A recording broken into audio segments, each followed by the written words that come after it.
तो बर्तन गिरने की आवाज से शिखा की आंख खुल गई। घड़ी देखी तो 8 बज रहे थे।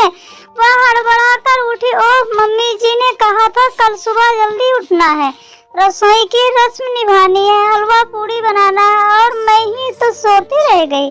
अब क्या होगा पता नहीं। मम्मी जी क्या सोचेंगी, डैडी जी क्या सोचेंगे, कहीं मम्मी जी गुस्सा न हो जाएं। हे भगवान, क्या करूं। उसे रोना आ रहा था। ससुराल और सास नाम का हवा उसे इतनी ज्यादा बुरी तरह परेशान कर रही थी कि क्या ही बताएं।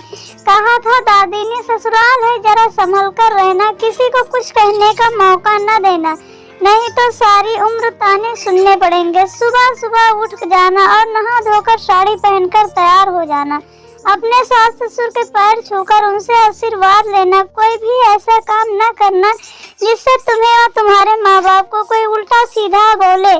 शिखा के मन में एक बार एक दादी की बातें गूंजने लगी और सारी बातें एक एक कर याद आने लगी। किसी तरह वह भागा दौड़ी करके तैयार हुई। ऊंची नीची साड़ी बांधकर वह बाहर निकल ही रही थी कि आईने में अपना चेहरा देखकर वापस भागी। बिंदी सिंदूर आदत नहीं था, सब कुछ लगाना भूल गई थी। ढूंढकर बिंदी का पत्ता निकालकर फिर सिंदूरदानी ढूंढने लगी। जब नहीं मिली तो लिपस्टिक से माथे पर हल्की सी लकीर खींचकर कमरे से बाहर आई। जिस हड़बड़ी में शिखा कमरे से बाहर आई थी वह उसके चेहरे से, उसकी चाल से साफ झलक रही थी।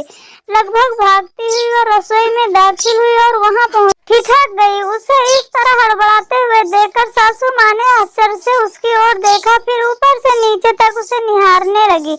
धीरे से मुस्कुराकर बोली, आओ बेटा, नींद आई ठीक से ना? अचकचाकर बोली, नहीं जी मम्मी जी, नींद तो आई मगर जरा देरी से आई, इसलिए सुबह जल्दी आंख नहीं खुली।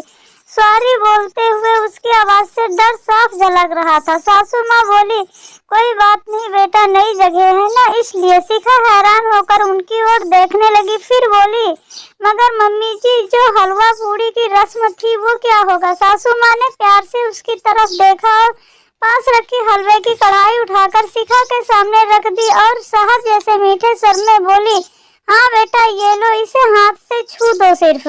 शिखा ने प्रश्न भरी निगाहों से उसकी ओर देखा। उन्होंने उसकी ढूंढी को स्नेह से पकड़कर कहा, बनाने को तो पूरी उम्र पड़ी है, मेरी इतनी प्यारी गुड़िया जैसी बहू है, अभी हंसने खेलने के दिन है उसे, और मैं अभी किचन का काम कैसे कराऊंगी? तुम बस अपनी प्यारी सी मीठी मुस्कान के साथ सर्व कर देना।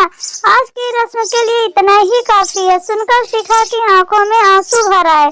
वह अपने आप को रोक नहीं सकी और लपक कर उनके गले लग गई। उसके रूंधे हुए गले से सिर्फ एक ही शब्द निकला, माँ, आप मेरी प्यारी माँ से भी बहुत अच्छी हैं, आप बहुत महान हैं सासू माँ, आप बहुत अच्छी हैं।